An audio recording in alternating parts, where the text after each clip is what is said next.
than let him.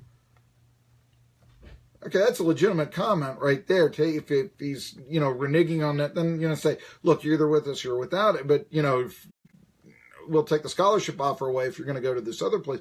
I think that's legitimate, to try to put the heat and keep the commitment down. But, the profanities, we're talking about, his dad, Kevin, by the way, was an award-winning, I forget his All-American, or I don't want to say that. He was an award-winning lineman for the Tennessee Volunteers in 1994, in a year that the Vols started 8-4 and started 3-4 and started 8-4. It was Peyton Manning's rookie year. So a guy who blocked for Peyton Manning, the Vol for Lifes are now tweeting profanities to his son, because we're talking about a lineman here too. But even if it was a quarterback, the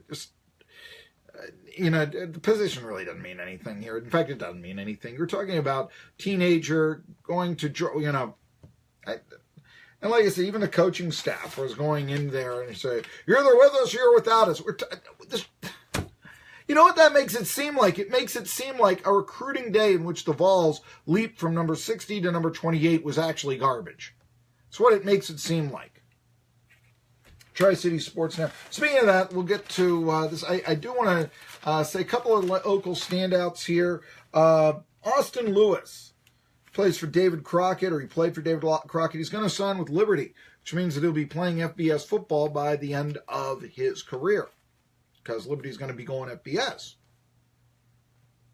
They didn't do all that well in the FCS this year, but they're going to be going FBS. And I've said this, I think that Liberty has a chance to be the Baptist Notre Dame. It's going to be difficult because they're going to have to get into the right conference.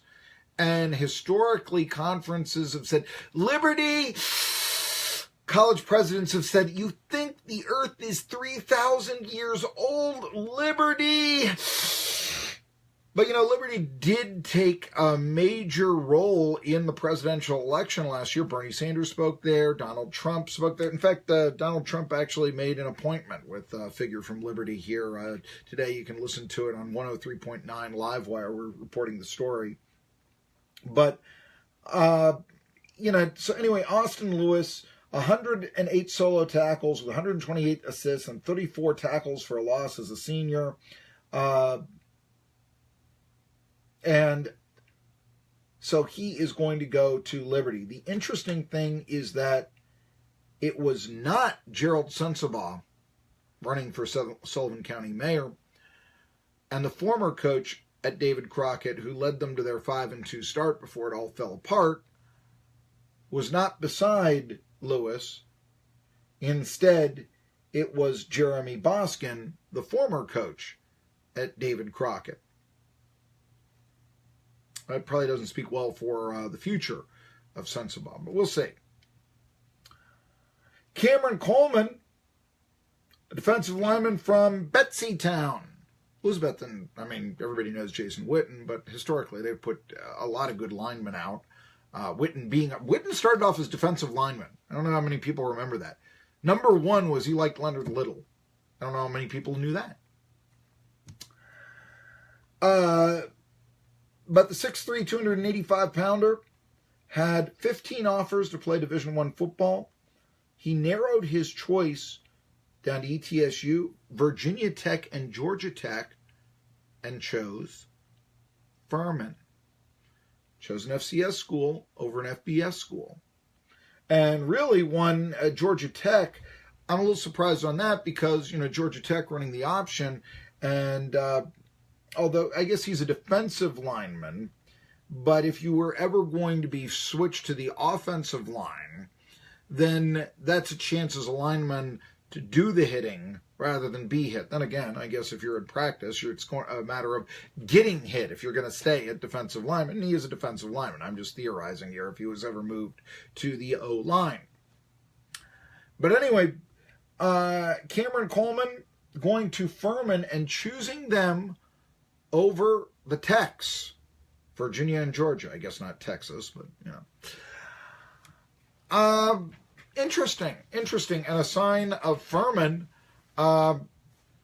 nice pickup there for the SoCon, certainly, but also a sign there of Furman that it was thought that they might be yesterday's program when 2 years ago they went 3-8. Well, George Quarles and company becoming the offensive line coach there, and he had ties to East Tennessee.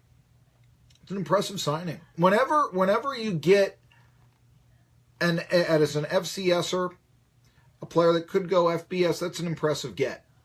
So congratulations, Cameron Coleman, as well as Austin Lewis, for the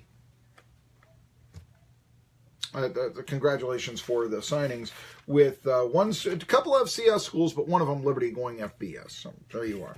Anyway, ETSU in our time remaining here, let me go there. We reported really right after it happened that some of their prospects, let me go read them out here. We spoke of Cam Lewis and Kendall Wright, but Nate Atkins also signed early. He's a tight end, 6'3", 220 from Knox Bearden, rival of Science Hill. His father, Greg, played football at Marshall and is currently on the football staff at Charlotte. I guess, kind of surprising he didn't go to Charlotte, but that's a coup. Early signing, say, Dad, get off my case. I'm going to ETSU. Not bad. And then Nick Vines, who's from Hattiesburg, Mississippi, and another JUCO player. He had two. Remember, Carl Torbush, no, I don't want JUCOs. Now, Sanders comes in, Randy Sanders, and he gets 2 JUCOs in his first 4 players. This one's name is Nick Vines, played both right and left guard in junior college. That's not easy to do. I mean, think about writing with both your right and left hand. It's kind of a similar, footwork, all this sort of stuff. Anyway, 42 pancake blocks. 6'4", 315 pounds. Yeah, I mean, you bring in the JUCOs, you're trying to start and rebuild immediately. And I'm sure that although he was playing guard at 315, could he play tackle? I don't know. But, hey, Austin Herrick has got to be happy with that signing because he will have a little bit less time on the ground and a little bit more time now to go through the air. Vols signed 11. One player that I see that I just want to talk about, Dominic Wood Anderson. Now there's a name. Dominic Wood Anderson. But he got him as a JUCO, 4-star number 1 JUCO tight end. Came from the same junior college program that produced Vols defensive end Jonathan Kongbo. Picked Tennessee over Alabama and Texas A&M. 31 receptions for 258 yards and 2 touchdowns.